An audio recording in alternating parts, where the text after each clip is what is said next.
All right, good to see everybody this morning. Got a great crowd for Bible study. We're glad you're all here. I did put a new sheet on the table in the back for chapter 9 of Hebrews.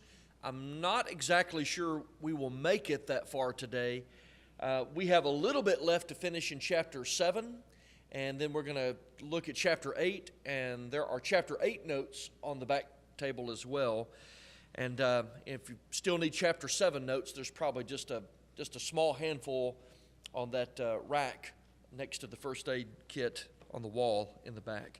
But let's be turning our Bibles to Hebrews chapter 7. Hebrews chapter 7.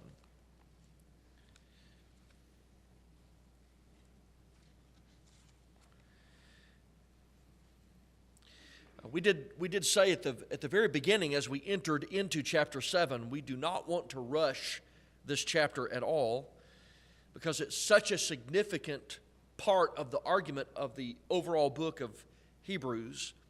So we're taking our time. We're not trying to get bogged down. There's just a lot there, and we don't want to skip over anything. And we are currently in basically question number 2 on chapter 7 in the notes, which is it's one of the most significant sections in the book, not just for Hebrews, but also for the rest of the Bible. And then there were a couple of questions under each of those. And right now we are on question under that number 2, question number C, or letter C, which is, how does Hebrews 7, 13, and 14 help us on the issue of authority? And how does the Bible authorize? So let's go back. We've discussed another couple of things within verses 11 through 19. One of those was about in what way was the law insufficient? What could it not do? We covered that part. So let's look at verses 13 and 14 now, and let's figure out what's going on with the issue of authority. Verse 13. For he of whom these things are spoken belonged to another tribe, from which no man has officiated at the altar. For it is evident that our Lord arose from Judah, of which tribe Moses spoke nothing concerning priesthood. Now, why would that be a very special set of verses on the issue of authority? What's that telling us about authority or the lack of authority? Joel, I saw your hand kind of... Okay. Okay, so certainly even as Moses spoke, he was speaking by somebody else's authority. Anything else on this passage that you see as helpful to the issue of authority? What is it? All right, so there's something that's taken out of the way and removed as a result of this. There's also something in the language where it says, of which tribe Moses spoke nothing. Yeah, Bobby, go ahead. Basically, like with instrumental music. Sure. He did not say you could do this. You could not take a priest from another tribe. He didn't have to say that. Yeah. He specified which tribe they came from. Could Jesus have said, you know what, I think I'll be a priest on earth, and if somebody retorted and they said, well, wait a minute, you have to be of the tribe of Levi, would it be fair for him to say, well, he didn't say I couldn't be of the tribe of Levi? Would that work? How does the principle of authority work here? Where does authority come from? And I think it goes back to what Joel was talking about. It comes from the voice of God. We gather authority based on what God has said, not on areas where he has been silent. Okay, and this is a great set of verses to help us in that. All right, so looking specifically at these verses, because the law of Moses required priests from Levi, which is what Barry was talking about, the priesthood, it couldn't go back to the Levitical high priest. A new priesthood, not of the Aaronic, not of the Levitical priesthood, must bring to an end that system. It has to abrogate that system. So Jesus was from another tribe. Literally, the word here means another of a different kind. So he was something other than a Levite. And no one from his tribe served as a priest at the altar. And the reason for that, of course, in verse 14 is it's evident, or it's very apparent, it's very well known that he came out of Judah, meaning that you have Old Testament prophecies that establish the Messiah would come from Judah, and then you have the genealogical record of Jesus, Matthew chapter 1, Luke chapter 3, to show us that he was of the tribe of Judah. But I want to focus on this for just a second and look at some of the applications like Bobby was making. In verse 14, when he says, of which tribe Moses spoke nothing concerning priesthood. And then if you go to verse 15, he'll make the statement, it's far more evident that he would come after the likeness of Melchizedek. If Jesus is a priest, then he can't wait on Jewish altars. That much is very, very clear because that's limited to Levi. So if he's a priest, he must be of a different order, and that's what the argument is right here. But the point we want to make today, and that you've already made, is that there's no authority in the silence of the Scriptures. Right? We are only able to work off of what God has said, not what he did not say. So given that, how does the Bible authorize? How do we learn what we're supposed to do and what not to do? Within the voice of God, how do we do that? What are some ways that God can tell us to do certain things? Okay, so one is he can just flat out say it. He can just directly state something in the Bible and say, this is what you're supposed to be doing, right? And so we have plenty of those in the Bible where God would just directly state something. For example, I know that, of course, it would be by implication to us, but he spoke directly to the apostles and he said, go into all the world and preach the gospel to every creature. Is that a very direct command in the Scripture? All right, so there's a direct statement. Even then, even within direct statements, you can have generic and specific things that are authorized. For example, in that command of go preach the gospel to the world, there's something very specific. When we go to the world, what are we supposed to preach? All right, the gospel. We're not authorized because he specifically told us that. But what about the going? How can we go?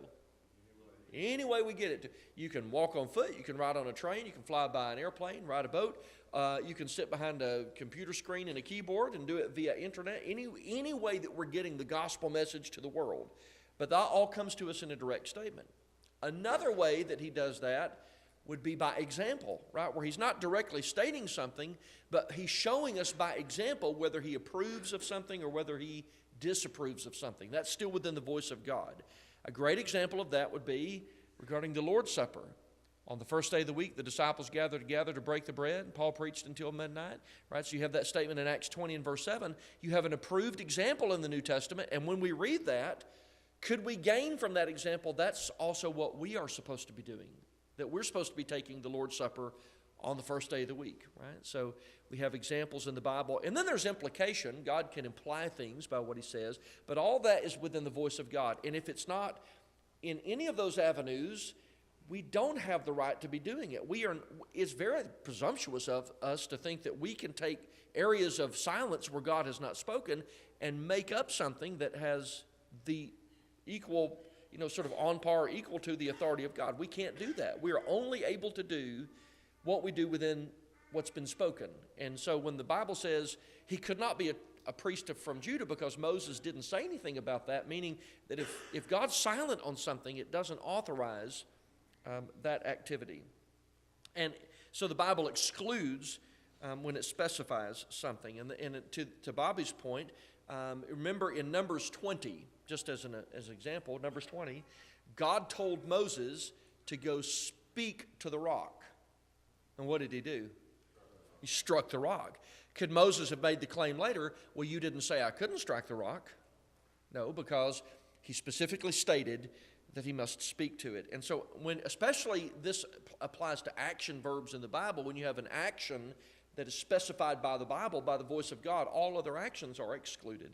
For example, in the New Testament, when the Bible says to sing, like Bobby was saying, if it says to sing, it excludes everything else. And there's no authority in the silence of the Scriptures. And that's a very powerful set of verses on that. All right, so let's get to number 3 now. This gets us to the end of chapter 7. This is verse 20 through verse 28. And we've covered all of the rest of verses 11 through 19 last week. So here's the question, number 3. Why is the priesthood of Jesus better than all of the rest? Why is his priesthood better than Aaron's priesthood, obviously, and even better than Melchizedek's priesthood? Why is that? And how should that change us? Right? How should our perspective change about Jesus? In other words, what should be the practical effect of this knowledge? Now, let's read that section, and then Would love to hear your comments on this. All right, verse 20.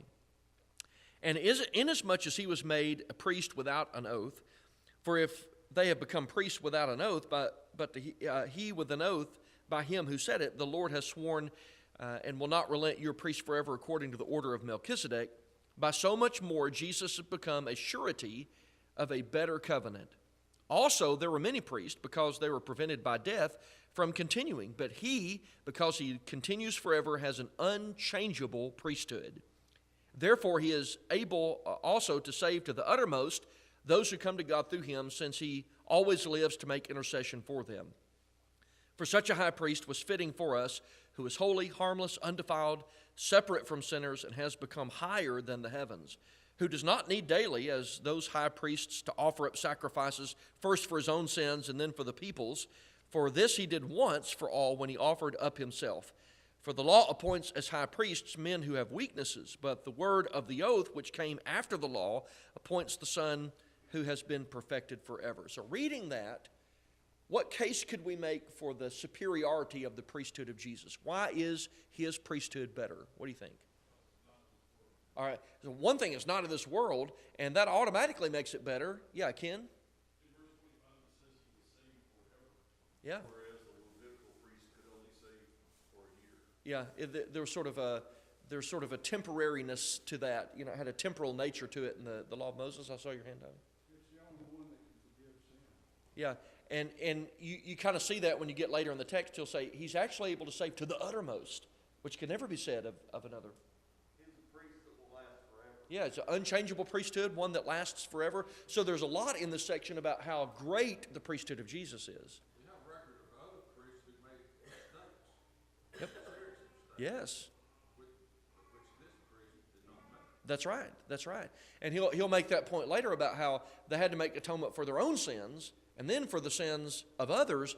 And Jesus never had to do that. He never had to make atonement for his own sins. That's why he was able to make one sacrifice. All right, so let's go back and look just a couple things to note as we go verse by verse. First of all, in verse 20, it says, and inasmuch as he was not made priest without an oath. So the priesthood of Jesus is not without oath, meaning that God did predict his priesthood, and you see that in verse 21. You've got the quote from Psalm 110, verse 4, and some other passages. His oath was confirmed by the immutability of his word. So in verse 21, the Levitical priests were made without an oath, that is, without any kind of promise. They were made that way. There wasn't prophecy made about Levitical priesthood, only they were part of the development of God's plan. They were just simply made priests by God's commandment. That's his point in verse 21. But God did swear an oath when pronouncing that the Messiah would be after the order of Melchizedek. And that's why we see the quote from Psalm 110 there. We've seen it already several times in the book of Hebrews.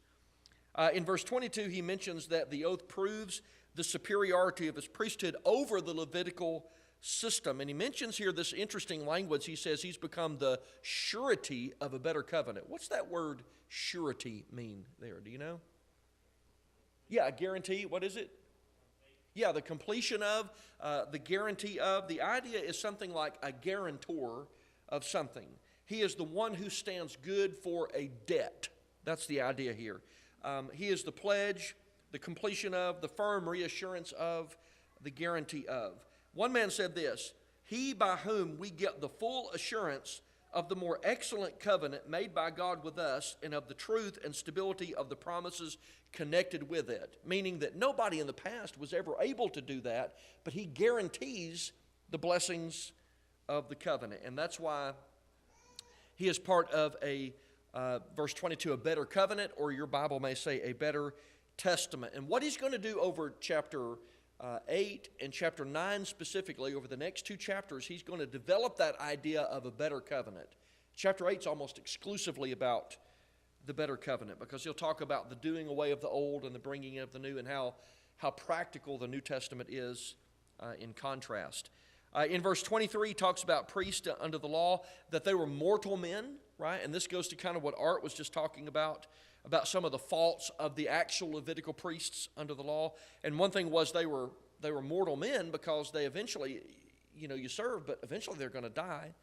And so you would have a long line of succeeding priests you would have to establish that. It was necessary, and so there was more than one priest under the law of Moses. But not Jesus, because in verse 24, he continues forever. And that's the point he made back at the beginning of the chapter with the comparison between Melchizedek, who seems endless because there's no record of his genealogy, and because Jesus does live forever. He's eternal. And the result is he has an unchangeable priesthood.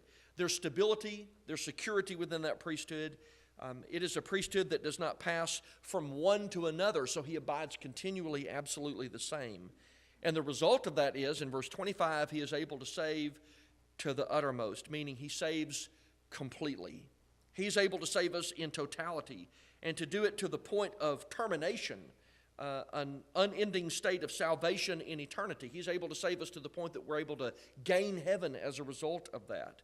Now, here's a good question, though, because it should be asked by everybody. Well, who does he save? So look at verse 25. He's able to save to the uttermost, but who does he save? And in verse 25, there's an answer. Who is it that he saves? Those who come to God through him. Now, does that sound like there's a condition attached to salvation? That the offer is made to everybody, but those that receive the promises are those who act on the conditions God gave. Those who come to God through him, since he always lives to make intercession for them. So the idea is he's able to keep on saving these people that come to him through God. And you have a lot of verses on that. There's actually going to be some more in the book of Hebrews on that. We've already seen one, Hebrews 5. He's the author of eternal salvation to all those who obey him, right? So we've seen that condition placed upon it. But he always lives to make intercession. That's why he's always able to save them. Intercession here means to plead with one or to entreat. That's part of his priestly duty. He can do that. But he's always alive for the purpose of saving people. It's interesting here. I don't want to get too much into it because it's sort of a rabbit that could be chased and spend a whole class on it. But he talks about intercession here. The role of an intercessor, where does an intercessor stand as far as the number of people involved in intercession are concerned?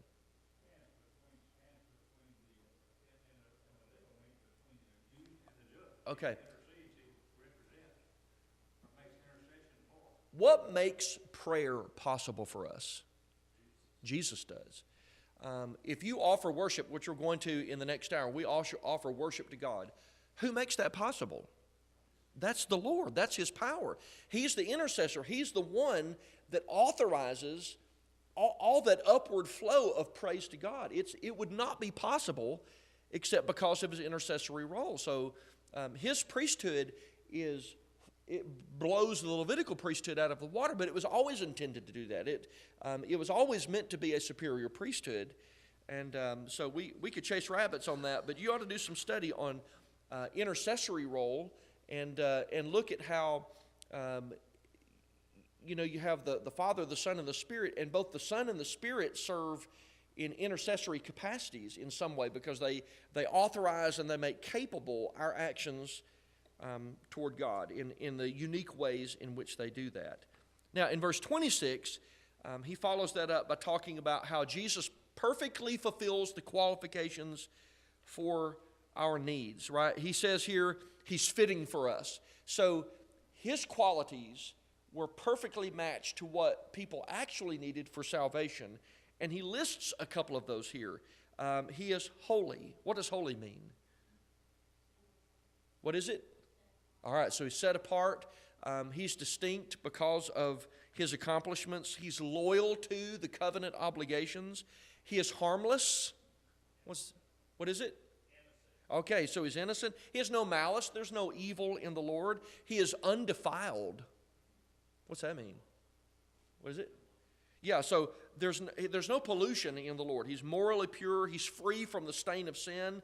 He's separate from sinners. And the idea would be he's consecrated. So that's language of the priesthood there, the consecration. And he's become higher than the heavens. What would that tell us? Above all. And where does he serve as priest? All right, in heaven. And that's what he's been trying to drill into them from the very beginning. These are people who are struggling with priesthoods, right? whether they go back to the Levitical priesthood or go to Jesus, they're not really quite sure. And they're being very tempted by what ocularly they can see in Jerusalem. Well, I mean, there's priests serving in Jerusalem. But he said, well, those priests, one, they don't have the authority to operate because we live under a new covenant, but they're not better than Jesus. And think about where Jesus is serving. He's in heaven. He's serving in heaven. So he brings back the thought of him serving in heaven. And what's interesting is in verse 26, when he says he's become higher than the heavens, holy, harmless, undefiled, separate from sinners, even though Levitical priests were authorized by God, did they fail some of these qualifications? Yes, they did. They failed these qualifications because priests of the past often sinned against God, which is what Art and some others were talking about earlier, that they had these faults that prohibited them from fulfilling everything that God wanted in a priest. And then finally in verse 27 and verse 28, he talks about he doesn't need daily as those high priests to offer up sacrifices, first for his sins and then for the people. So Jesus has no need for the daily sacrifices. Levitical priests were required to make those sacrifices for their own sins and then for the sins of the people. You read about that in Leviticus chapter 16. But Jesus does not have to keep offering sacrifices like under the law, where priests offered for sins and then the sins of the people. And they did that continually, right? So every time they rendered their service, there was a need to cleanse themselves and then cleanse the people. And Jesus never had to do that. And so Jesus never committed sin. That's back in Hebrews chapter 4, verse 15. And he can intercede daily for his people without first having to make sacrifices for his own sins because he never sinned. He only made one sacrifice for us. And his sacrifice was so suitable for the sins of the people that he only had to do it one time. So by its nature, it is non-repeatable. It is an eternally satisfying sacrifice. That's why he says at the end of verse 27, he did it once for all when he offered up himself. And finally, in verse 28, he talks about how the law appoints men to the priesthood that have weaknesses. He's talking about morally, spiritually, even physically, right? Not only did they sin, but they also died earlier in the text, and death was inevitable for them. They were eventually going to be gone out of the picture. But God made an oath long after the physical requirements under the Levitical system, testifying of the priesthood of Jesus Christ because he is God's perfect Messiah. Any questions about that section? Yeah, go ahead, brother. Yeah, but can't you say we're all priests through Christ? We are priests, yeah. Yeah, 1 Peter chapter 2 tells us that we're a royal priesthood. We serve under our high priest. And that's what makes our priesthood better. And we've talked about some of that in classes past where you had limitations under the law. You had to be a certain age, you had to be a certain gender. And that's anybody that's a Christian can be and is a priest in God's service today. Tommy? Well, and with that being said, to connect that with what Paul said in Romans 12, how that we're to present our bodies as Living sacrifices. So that shows the difference from the old to the new, where the priests there did the sacrifices under the law of Christ. We're the priests, and we do the sacrifices by sacrificing ourselves. Well, and that's exactly right. How should that change us in our perspective? Do you think that we typically wake up in the morning and say, I'm a priest in God's service and I'll be offering sacrifices today? Is that how we think? Would that change our behavior perhaps if we thought that way? Because what does a priest do? What's the goal of a priest? We're offering up those living sacrifices every day. And what was the behavior of a priest? What did the law require? Be holy, right? So in our choices, when I'm standing around other people and there's a bunch of banter going around and it may not be great, before I jump in and stain myself with sin in the way that I talk, maybe I need to be thinking, wait a minute, I'm a priest. My garments are supposed to be white, and I back away from that. Or if I'm tempted to do something, right, even if no one is watching, I'm supposed to have a little integrity because I'm a priest in God's service. And my behavior toward other people and what I'm trying to do for other people and the care I show for them, it ought to reflect that I'm a priest. And that's for all of us, men and women in this room. We serve as priests in God's service. So it should be a life-changing truth when we recognize that Jesus is the great high priest who serves in heaven, and we get to serve under him as priests, as a part of the royal priesthood. All right, so chapter 8. So we're moving to a new chapter now. I love chapter 8. I think it's so profound in what it says. There's sort of a continuation and then a beginning of a new thought, of a conclusion of a whole first part of the book and getting us ready for the next part. And so let's deal with question number 1. I think this is all we'll have time for in the remaining time we have. But question number 1 deals with the first 6 verses of chapter 8. And let's read those verses. Now, this is the main point of the things we are saying. We have such a high priest who is seated at the right hand of the throne of the majesty in the heavens, a minister of the sanctuary and of the true tabernacle which the Lord erected, and not man. For every high priest is appointed to offer both gifts and sacrifices. Therefore, it is necessary that this one also have something to offer. For if he were on earth, he would not be a priest, since there are priests who offer the gifts according to the law, who serve the copy and shadow of the heavenly things, as Moses was divinely instructed when he was about to make the tabernacle. For he said, "See that you make all things according to the pattern that shown you on the mount." But now he has obtained a more excellent ministry, inasmuch as he is also the mediator of a better covenant, which was established upon better promises. All right, so here's question number 1. Since the writer mentions the main point, did you hear him in verse 1? Now, this is the main point of the things we're saying. The question is, well, what is the main point? Of all that he's been saying up until now, what is his main point of all of that? And what roles does Jesus operate within or occupy for our salvation? And there are a couple of them mentioned here about he holds a couple of special places, a couple of unique roles that particularly pertain to our salvation. So first of all, what's the main point here? Joel?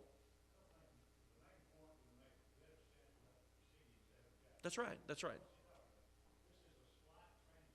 It is a transition.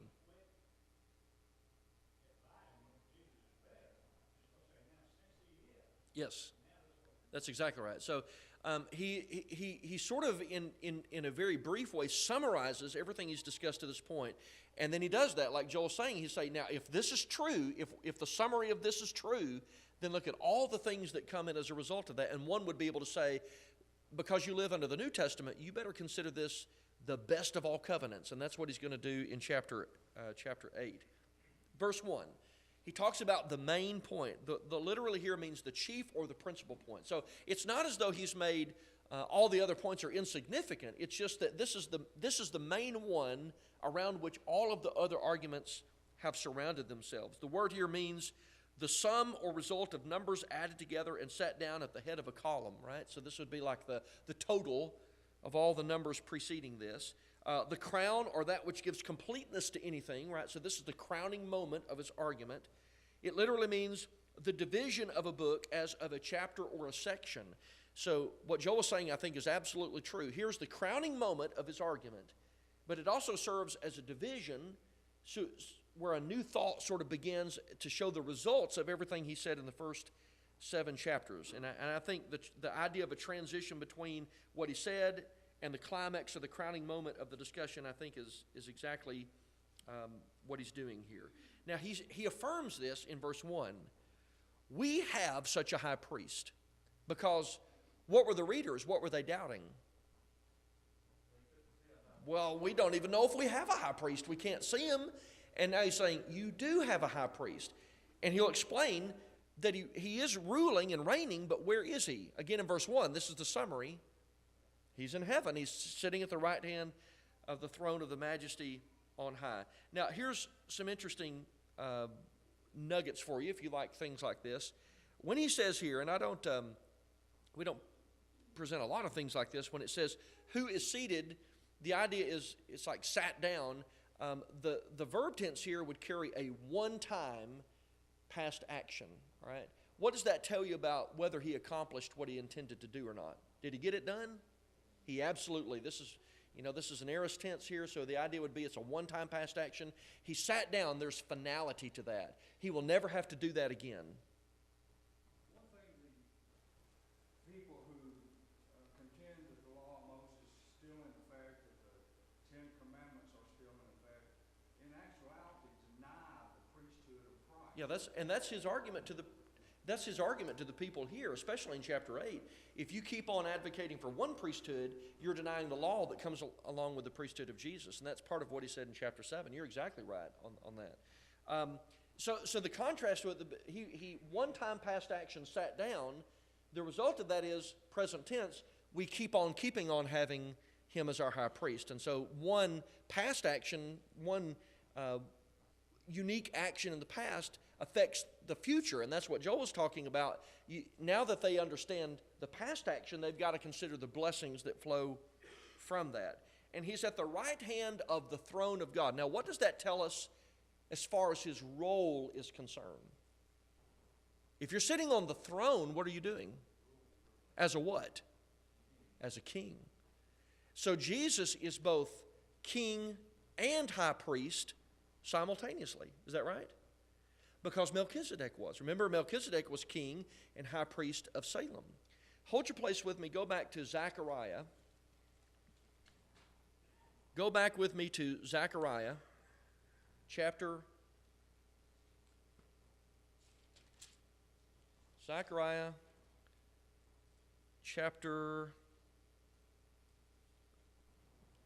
6. I'm thinking off the top of my head and thinking of other stuff here. Zechariah chapter 6. And let's go to verse 12. Here it is. Zechariah chapter 6. Look at verse 12 with me. Now here's prophecy about the Lord, and listen carefully. Then speak to him, saying, Thus says the Lord of hosts, saying, Behold, the man whose name is the branch. Now he's using some metaphors here. But in the Old Testament, if you're reading about the branch of David or the root of David or the branch of Jesse or the root of Jesse, in prophecy, who's it talking about? Jesus Christ, okay? This is clearly reference to Jesus. From his place he shall branch out, verse 12, and he shall build the temple of the Lord. Now, in the New Testament, how do we understand the temple of the Lord?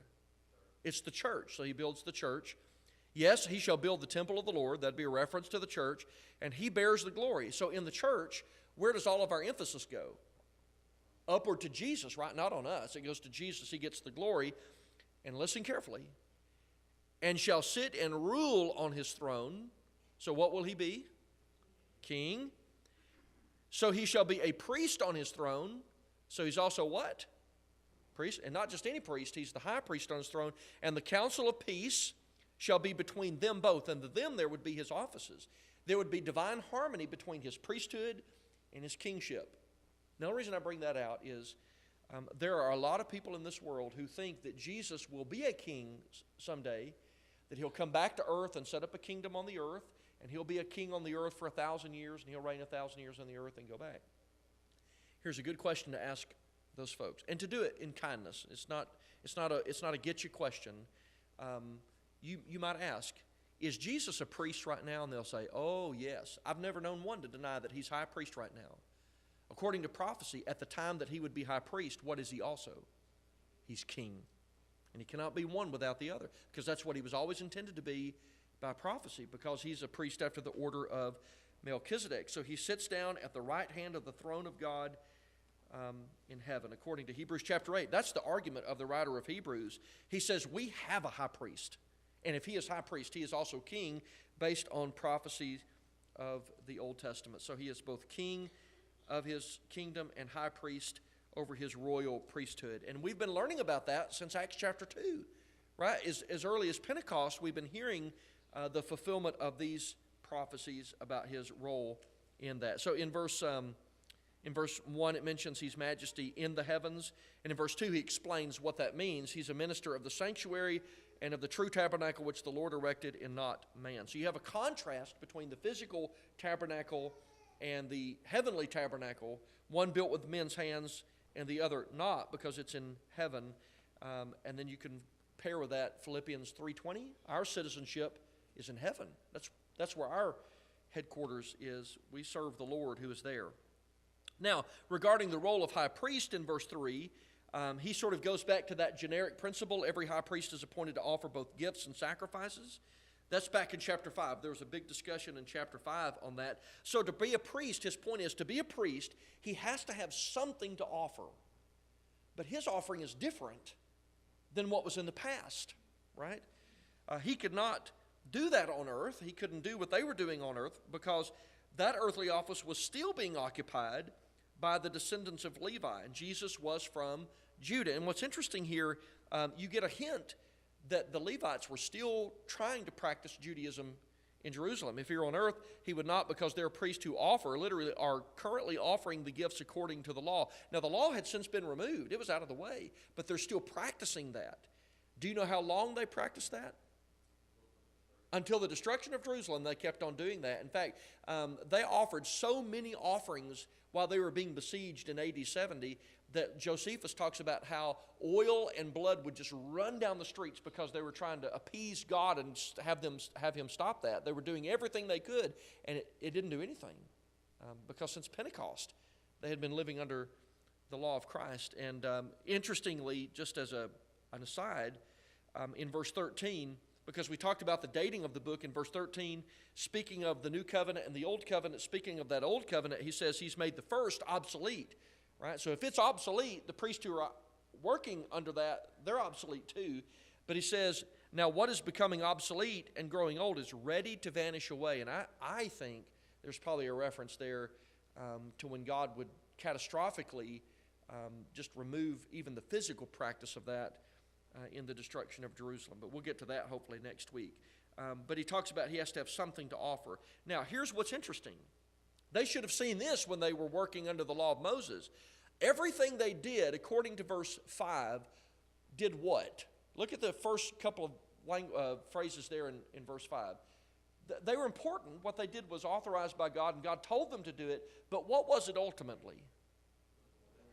A shadow of the things that were going to come under Jesus Christ, a copy and a shadow of the heavenly things. Now, what's that tell us? What's that mean exactly?